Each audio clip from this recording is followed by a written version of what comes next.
In this video, I'm gonna be showing you how to share photos through WhatsApp web. So on your computer, you have to open a browser, and in browser, open web.whatsapp.com. So this is the official WhatsApp web. Just come to this website, and now we can see here is a QR code. Now we have to scan this QR code from our mobile device to log in. So go to your mobile device and open the WhatsApp app. Tap on the settings, tap on linked devices, tap on link a device and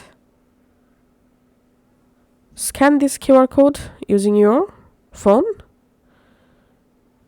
And in just a few seconds, you will be logged into your WhatsApp web just like this. So this is your WhatsApp web interface. Now go to the chat or conversation where you want to send photos. Now tap on this attach icon and here select photos and videos. You can select camera to instantly capture a photo or video to share. You can also send photos by document. So I'm selecting here photos and videos, and I'm just selecting some random photos from my computer.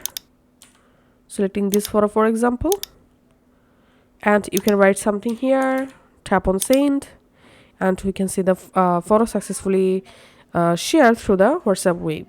Thanks for watching.